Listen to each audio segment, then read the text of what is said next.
Hello and welcome to Offside Traps. So this is the football podcast with a twist.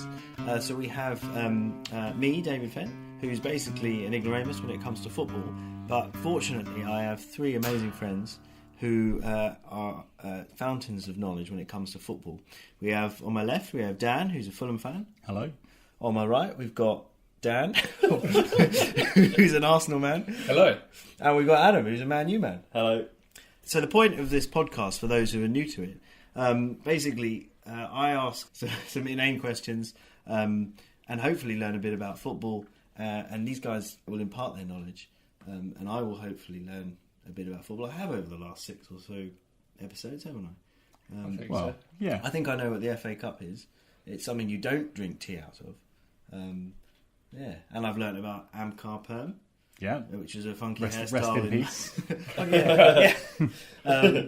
But yeah, no, I've learned a lot about football. And also, just at the outset, if you like this podcast, please could you subscribe and like it on whatever medium that you access the podcast on. But without further ado, let's get stuck in. Yeah, so I guess first up as always is, have you done your homework? Can we please see it? So last time we asked you to learn to play the Match of the Day theme on bass. After the questionable Champions League theme that we had. So it was touch and go whether or not it was Champions League. I'll be honest, my dog ate my bass guitar. What? Really? Yeah. Wow. A massive anticlimax. Yeah. But I will... Fortunately, the dog didn't digest it, so I managed to rescue it.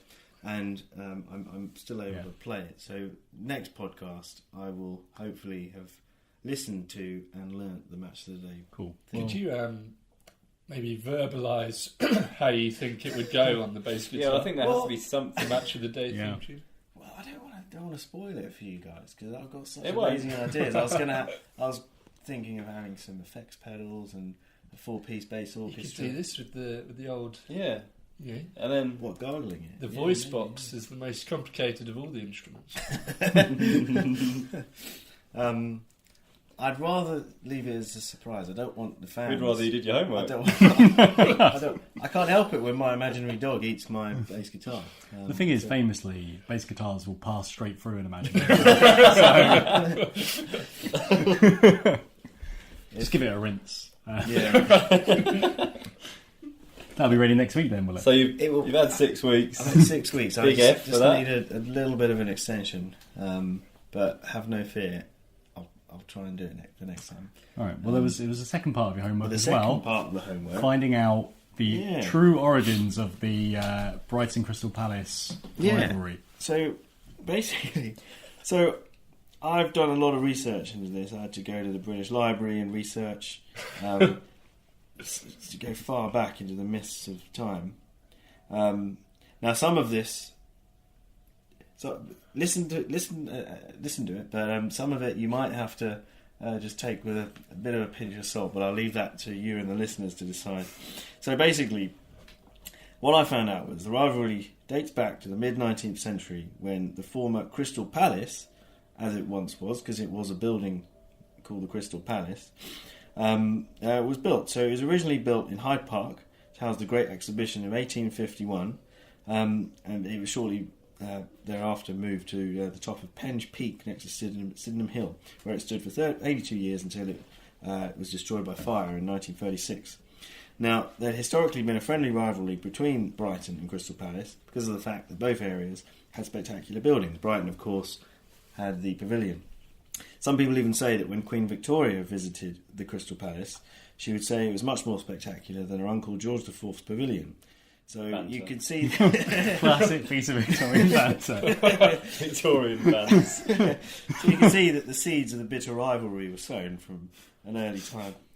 Now, the Crystal Palace also hosted various FA Cup finals between 1895 and 1914, and even Crystal Palace, the team, played there after it was formed in 1905.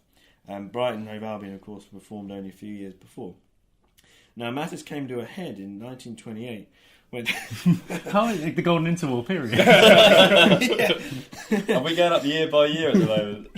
Well, you have to see. So matters came to a head in 1928 when the two teams played together And Brighton's little Jimmy Hopkins made Little Jimmy Hopkins. scored a goal in the 89th minute, leading the fans to celebrate. One unruly fan had a gun which went off. No one knows whether it was by accident or not, but it went through one of the glass entrance gates in the Palace. The gunshot caused such a scare that there was a mad scramble to leave the premises, and the ensuing disorder led to brawls and fights breaking out between the Crystal Palace and Brighton fans, known as Shattergate, before the term gate... We've all had one of them. before the term gate became synonymous... 70 years before... Spygate. It remained imprinted on all fans' memories for decades to come. Some reports say that Crystal Palace and Brighton soldiers who were called up during World War II refused to be based in the same squadron as each other. They hated each other. So moving forward, the next big event, I'll move forward a few years, occurred in 1976 when Terry Venables and Alan Mullery took the helm of Crystal Palace and Brighton, respectively. Fox is like, I've got a lot of editing. You saw just making that note. Minute 2 to 28. 1923 to 1971. The golden post-war, the Korean War period, and then we got the whole Vietnam War period to talk. Still to go. The first meeting in '76 came on 2nd of October. It ended in 1-1, and it was controversial because during the game someone threw smoke bombs onto the pitch. There was a replay of a match on the 6th of December when drama ensued when Brighton striker Peter Ward had a goal disallowed as he was adjudged to have handled the ball. Although one of the Palace players said that this only occurred because he shoved the Brighton striker. In the 78th minute, Brighton was awarded a penalty, but the goal was disallowed as the referee, Ron Challis, judged the players had encroached upon the penalty area. And after that, Ron Challis became known as Chalice of the Palace. The match ended 1-0 to Crystal Palace. Mullery then approached Challis to discuss the decision, and while escorted off the pitch by police while flicking the V sign and swearing at Palace supporters, he allegedly entered the Palace dressing room, threw £5 on the floor and told Venables, "Your team's not worth that." And Mullery was fined £100 by the FA for bringing the game into disrepute, and we all know how strict the rules are in disrepute from previous podcasts. Interestingly, Mullery was appointed manager of Palace in 1982. And then they had a terrible time, and he went back to Brighton in 1986. And we've all just been born? Yeah. What a treat. And moving forward a few more years, more recently in the 2012-13 season, there was a bizarre off-field incident where human excrement was discovered smeared across the floor in the away dressing room toilet.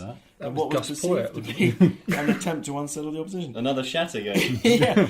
Brighton's subsequent investigation. Palace player Paddy McCarthy has since revealed that it was a Palace coach driver, saying the dressing room down at Brighton was thanks to a coach driver who couldn't control himself. So anyway, some of that I might have embellished or completely made up, but that is, as far as I can see, the history of the Brighton and Palace rivalry. Well, that was a very comprehensive answer. it was extensive. Well done. Top marks. Yeah. Thank That you was very very much. good, Yeah, maybe your best homework yet. Yeah, there you go. Does that outweigh? Which just followed his worst homework. Worst homework. Literally, it wasn't even done. Another classic 50% from Dave. But 50% of 100%. Well, what? No, 100% of 50% is 100%. Yes, Yeah. but irrelevant. Moving on, let's have an update from all your teams. Dan. Well, Fulham were officially relegated yesterday, as we're recording this, or on Tuesday, if you are listening on Friday when this is released. And to be honest, it's unlike last time Fulham were relegated when it was like very disappointing. Yeah. This just felt like a relief. Put them out of their misery. Yeah, I mean, three managers, none of them have done anything good. There's been sort of flickers and moments, but overall we've just been very poor all year, and I'm glad it's over. I look forward to the Championship when we can win some games again, like last year when it was fun, back when football was fun. Do you think you'll keep Parker? No. Really?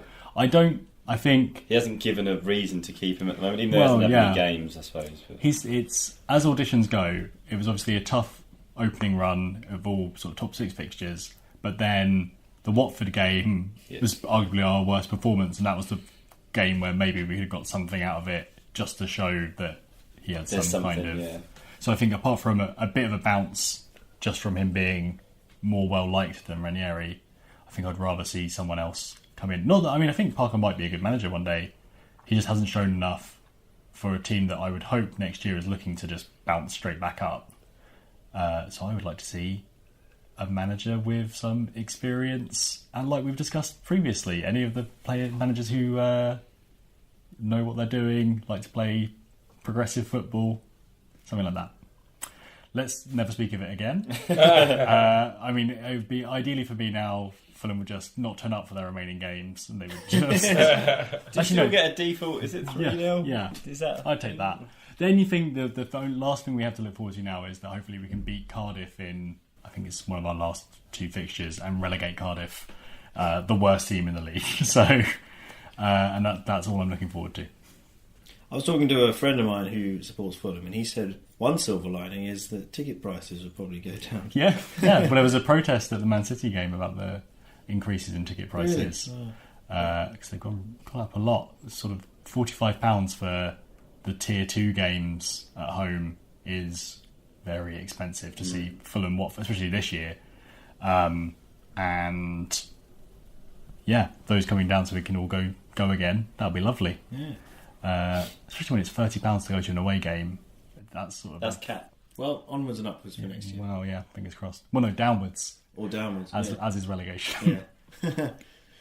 So, Dan, what about Arsenal? How have they been doing? Arsenal are doing very nicely, actually. They're taking along very nicely indeed.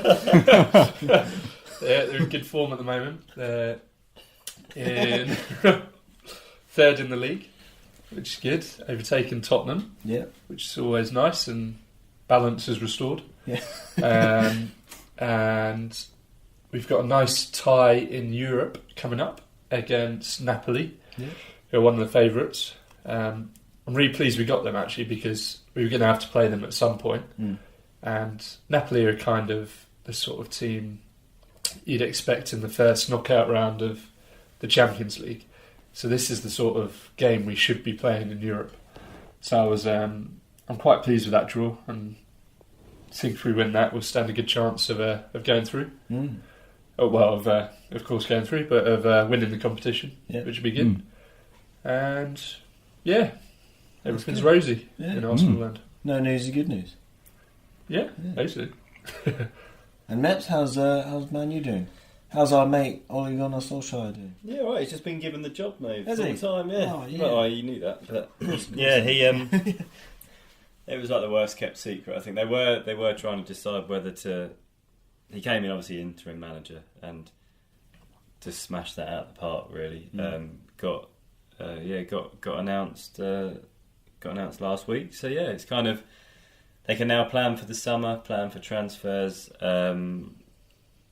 A lot lost his first game, which wasn't ideal, as in terms of being the new manager. But yeah, it's a good appointment long term. You couldn't give it to anyone else really. And yeah, we got kind of in a battle for 3rd or 4th in the league between ourselves, Arsenal, Spurs, and Chelsea. It's all quite tight in that area. Miraculously through to the next round of the Champions League, which was an incredible game. It's kind of get through this season in terms of the league, try and get top 4, Champions League, try and beat Barcelona, which will be a bit of an uphill struggle. But maybe the naive side of me says that they're not the beast they used to be with Iniesta, Xavi, Messi, Neymar, Suarez. Like obviously they got Messi and Suarez, but if you can negate Messi, I think you've got more of a chance than you used to have. I still think it's that's an easy thing to say. Yeah. I mean, everyone's managed that recently. So, yeah.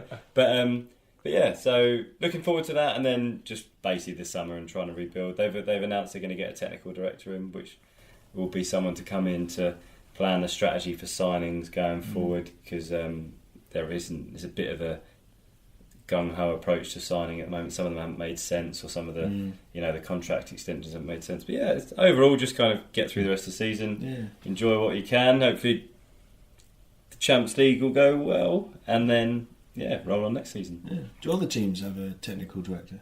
A lot of them do. It's more so nowadays that they kind of come in to kind of say, right, this is the style of football we play, this is how the club's philosophies, what manager and players can we bring in to instill that in the team. Whereas United, over the last few years, obviously Ed Woodward is an incredible financial brain, and all the kind of the deals that he signs in terms of partnerships and sponsors have made the club a lot of money, but in terms of signings, he's not as astute on that side. So it'll be good to get a footballing brain in to get the right players in for to fit the style of play. I sent you that very funny David Squires comic this week about Ed Woodward's decisions to give people extra contracts or to appoint Solskjær as manager after his only defeats. But overall, pretty happy. Pretty happy. Very good. Yeah. While we're on the subject of Man United, there's something that I wanted to show you on the podcast. And we'll retweet this so everyone can see it. But I'll play it with the music up. It's from TV2 Sporten, who are a Norwegian TV channel. So I'll play it with the volume. Talk us through. Right, what's happening, Dave? Phil Jones, he's just headering the ball. He's falling over. It looks like he's melting. God. Looks like the T1000 going into the vat of lava. God, it's like he's about to be eaten by a dragon. There's 6 seconds at the end here. God. And that actually led to the goal that lost us the game. So bad times. He's a beautiful man. Has he had his contract extended? I think he has. He has, yeah. So we've got more years of that. That's good. Does he do any modelling on the side? Because a lot of footballers do, but mainly for radio. And how are all my teams doing? How are your Is teams that a doing? question to yourself? Or? Liverpool? Was I supporting Liverpool? Have you just thrown that in? Title contenders now. I think you might have added Leeds last time as well. Leeds, yeah. So I know Palace are playing today in the new Tottenham Stadium, and that's one of our topics for the day. Yeah, so the new Spurs Stadium. That's a nice link to that. Being inaugurated as we speak. Yeah, currently 0-0. Currently just as a spoiler alert. Not the most spectacular. I do think that Spurs probably will have a bit of a wobble. It's a big stadium to fill from. I mean, I know they've been playing at Wembley, but it must be a strange experience to go there and be like, this is your home stadium now. Especially under all the pressure of it being delayed, and they almost everyone has to win when they move to a new stadium, but because of the delays, and then it might be this date, then delay, and then it might be this date. It's kind of, if they do lose or draw tonight, I think it's just kind of the pressure straight away, and also they've not come off a good run of results recently. So at the Emirates, that took quite a while. That took a few years to get used to that stadium. It felt quite took a few years to get a bit of character in the place, and to get some memories behind it. So it's not going to be an easy couple of years for Tottenham in the new stadium. They have a microbrewery,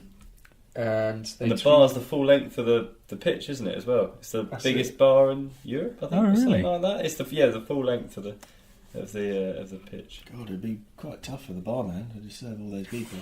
Oh, yeah. It's a long waiting time. The quality of jokes this week. They do have the pints to pour from underneath. You've seen that on. Hey, what? Well, you carry on talking. I'll find a little. They've got special pints. The pint glasses have like a valve in the bottom. Oh, I see. Yeah. Speaking of filling up a pint, Bloody hell! I was reading something the other day, and if we lived on Mars, right, and because of the gravity on Mars, and the atmospheric conditions, if you tried to fill up a pint in Mars, every time you pull the pint, it would just come out as foam. So it would take about 24 hours to fill up a pint glass. What? There you go. You'd be absolutely fuming, wouldn't you? Yeah. You definitely need to use the upside down pint. It's the only way. Yeah, there you go. That's useful. You did a lot of stuff apart from learn the song, didn't you? So anyway, I suppose we'll see. We'll wait and see what happens with the stadium. We'll find out in 45 minutes. Do you reckon it'll improve their football? I think the form they're in and the way their season's going, I think it might be a real poison chalice to move in at this time of the season because they're like Mep said, sort of wobbling a bit in terms of form, and they could finish outside of the Champions League places for the first time in 2 or 3 years, and it's a big sort of a crucial time to suddenly get used to a completely new stadium. Yeah. With all that pressure as well. Yeah, with all that pressure.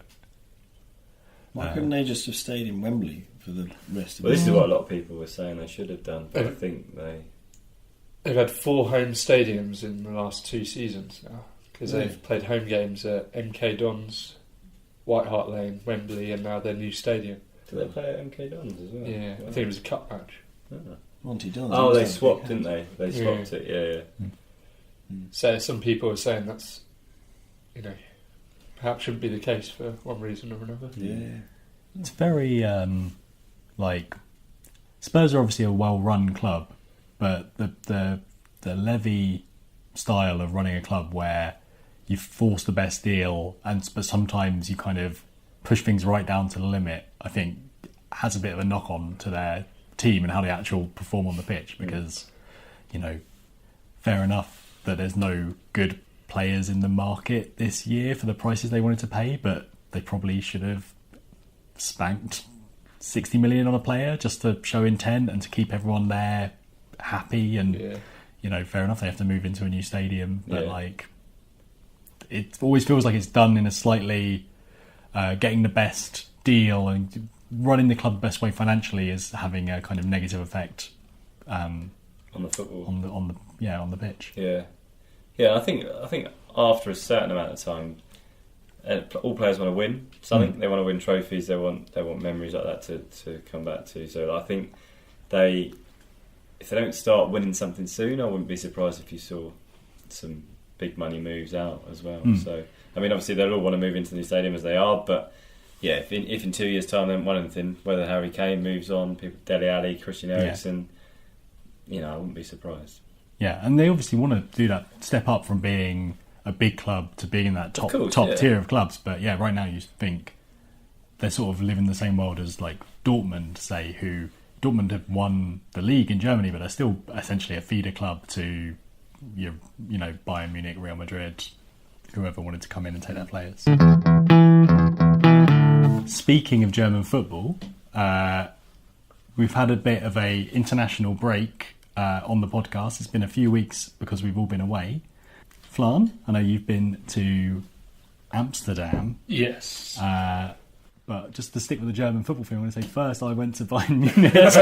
But I want to talk about me first. So, which was wicked. I mean, due to a series of comical errors, the group of friends that I went to see Bayern Munich versus Mainz with, we went for the weekend to Munich.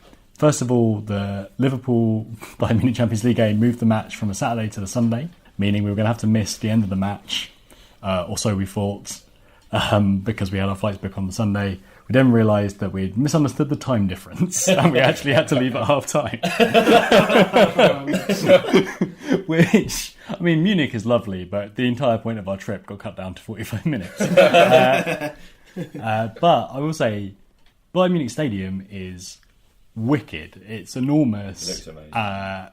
It's got safe standing in one end, and it's a big stadium, and obviously a lot of the people there are fans, but quite quiet fans.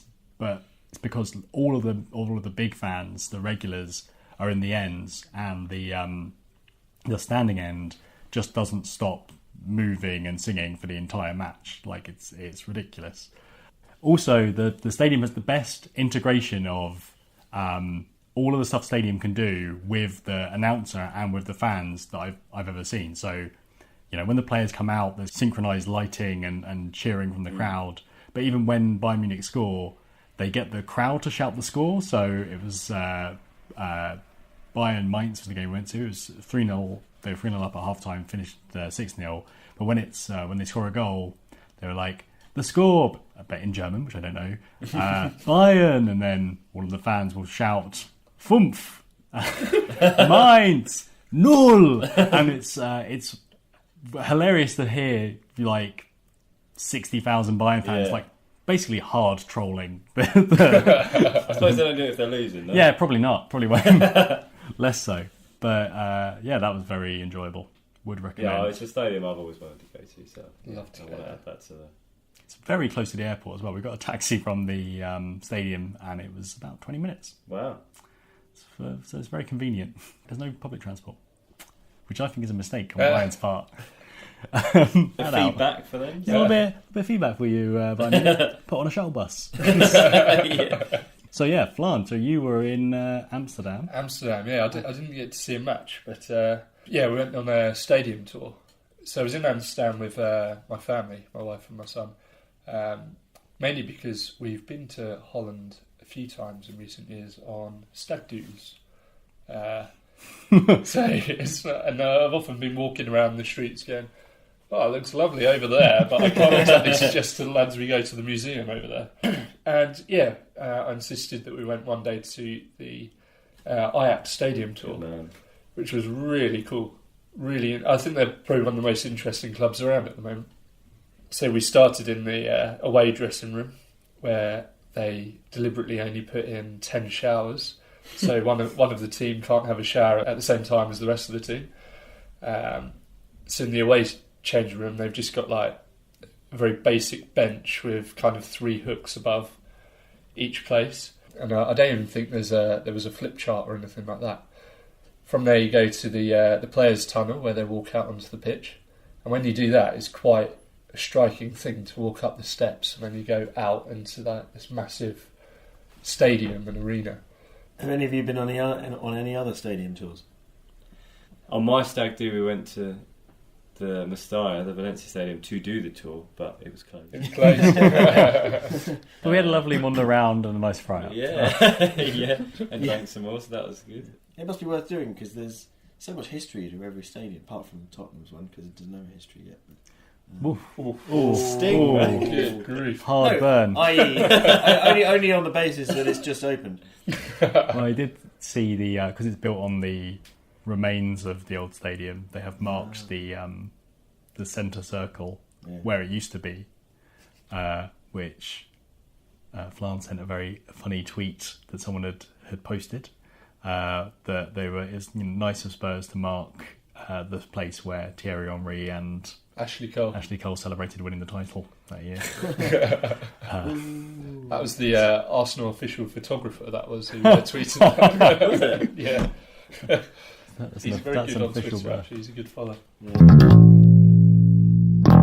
So to the new listeners amongst us, every podcast I get an opportunity to ask a question about football that's been playing on my mind all week, and the guys usually give me a really thorough answer. So this week I've been thinking about one of my colleagues said that Fulham is the only team to have a mixed seating area in the Premiership. So people who support either team can sit in this space. Now, the question is that worth doing for other teams? Or do you think it's a good idea, for example? Probably not. No. It's and why does Fulham have it? Well, the answer to this is boringly technical. So strap in.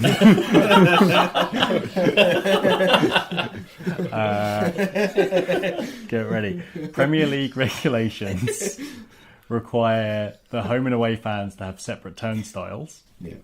And Craven Cottage, the layout of Craven Cottage, and the size of it, because it's quite a small stadium, just you can't have separate turnstiles. I mean, you can't change the turnstiles because the front facade of Craven Cottage is listed, and so as a way around that, they've created this neutral end or neutral stat, like it's sort of 2 or 3 blocks in the Putney end. Yeah. And because there's a neutral end, that means you can have mixed fans, and it's kind of a weird workaround on the rule that they've created it. So it's just to stop, because you can't Otherwise, you'd have to do some major work, or you'd have to exit into Bishop's Park or something. How long have they had it for? So they got it when we were in the Premier League last time. Not straight away, so it's probably been there for 10 years now. Okay. Does it work well? Yeah, it works fine. I mean, it's sort of... depending on who's playing better, the away team or Fulham, it just turns into an extra block for that team. So when Fulham are really on the up, basically it just fills up with Fulham fans because it's, a reliable place you can get seats. If you're not a season ticket holder, you don't have a regular place that you sit and you come down, you can normally get a seat there. And if it's a big away team, they tend to buy up all the seats anyway. So it sort of works all right. Yeah. But I wouldn't say it's particularly good. It's just not another option. Yeah. Although that might change with the Riverside development if they put an entrance in on the Riverside, because they're about to start work on a big new stand to replace the Riverside stand. Would it work at Old Trafford or the Emirates? No. It's just not necessary anywhere, really. That's the thing. I think it's it's basically the away stand, isn't it? When I went to the United Fulham game at Craven Cottage, it is the away stand. It's very rare that you do get. I mean, any time that you've got Fulham fans in amongst it, they're outnumbered normally in terms of when someone scores. It's you don't really want to be there anyway because your team's just been scored against and you're surrounded by away fans. So I don't think. I don't think it will catch on, but I don't think, by the sound of it, it's something that Fulham necessarily chose. It's just more through needs and choice. Because initially I thought that'd be quite a nice idea for the casual football fan to just go and watch a match in neutral territory. But then, how many people actually do that? That is the other thing that it sort of creates is for smaller games that maybe wouldn't necessarily have sold out. It's a place that tourists can get a ticket, and Premier League attracts a lot of fans who just want to go and see a game of football. If you're in London, it is a place that you could get a ticket to, Fulham versus Watford, or a top level game. So that's probably been beneficial to Fulham, especially in the Championship as well, where if someone just wants to go and see a game and they're in Premier League games are too expensive. Probably helped sell out a few games that wouldn't have sold out. But still, I don't think anyone would miss it. I suppose it does also add to Fulham's reputation as being a really nice, friendly club because it's got this friendly, neutral end, even though it's actually just hard business decisions. And just the geography of the building, and the structure of the building. Okay, well that's been really helpful. I hope the Twitter sphere and the internet sphere, whoever listens to this podcast, has found that equally interesting. I've had a couple of historical gems to listen to. It has been a very technical podcast. Queen Victoria would be proud. So I guess that now leads us seamlessly, after you quizzing us, it leads on to us asking you some questions. Yes, yeah. So Dave, question 1. Yeah. How long was Fox's journey in a taxi to the nearest minute between the Bayern Munich Stadium and Munich Airport? 45 minutes? It's 20 minutes. It's very close. It's why I think there should be a shuttle bus. Not paying no attention. I was mixing it up with our train journeys into London. I'll chat off air. How long this podcast will probably be. The editing. So many numbers.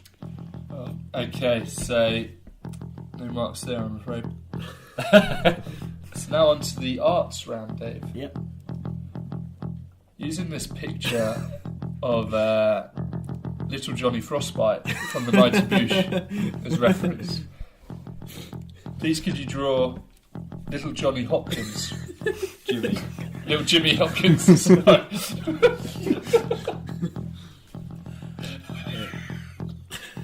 And as usual, we'll post Dave's artistic endeavours onto our Twitter account, so you can all take a look and review the quality of his work.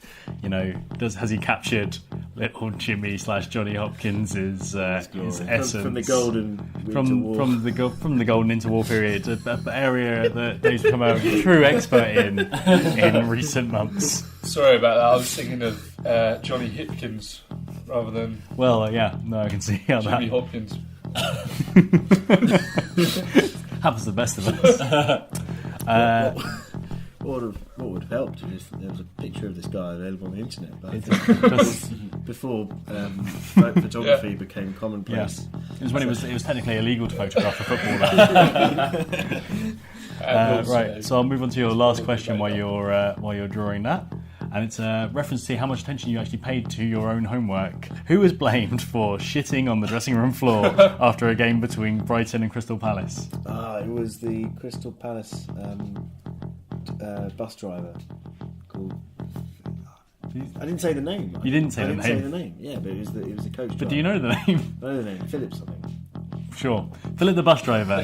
Yeah, that is correct. I mean, you had us a bus driver, so that's one mark for that. This is looking bloody lovely. I mean, quite sizable shorts. He's only little. Why has he got an arse for a mouth as well? No, it's his smiley face. Why is his shirt see-through? No, it's the that's the Brighton and Hove Albion.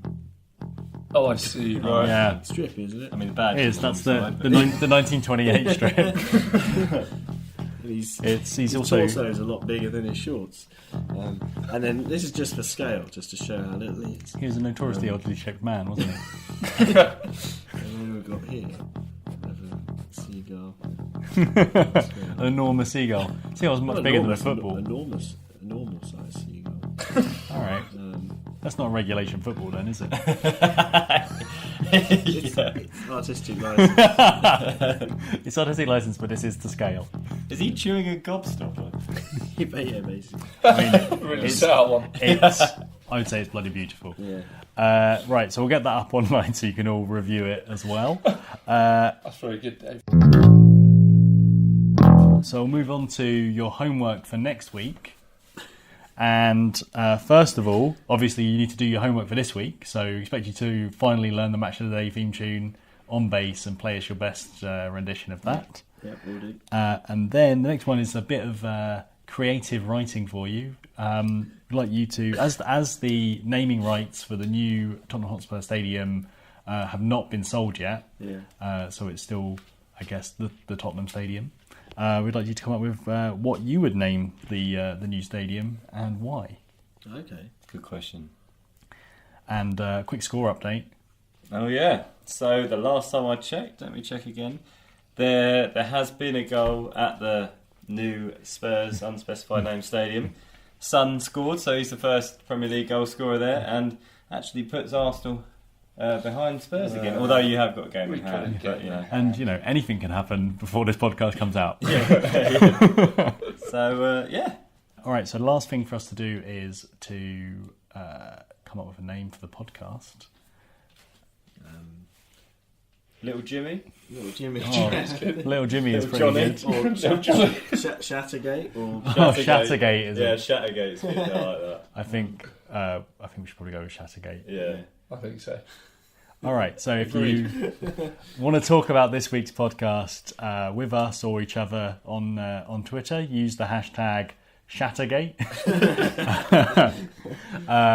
As always, we're on Twitter, YouTube, iTunes, SoundCloud. all the best ones. Everything. All your places where you can get those things. And as Dave said at the start of the show, if you like the show, please subscribe and give us a 5-star review on iTunes, because that's very useful to us. No 4-star reviews, please. No. Or 3 or 2. So they are worthless to us. Worthless. Worse than worthless.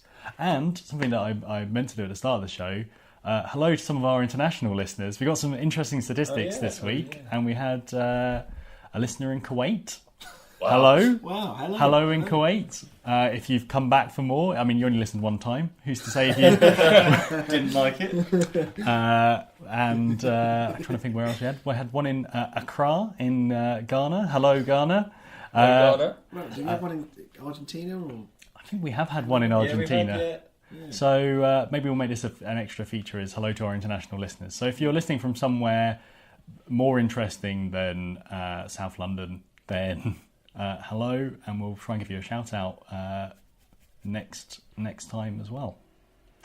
Right. Cool. Tweet us, let us know who you are. That's a much better option. If you're listening from somewhere a little bit stranger than South London, send us a tweet. And on that note, just say goodbye. Bye, Bye.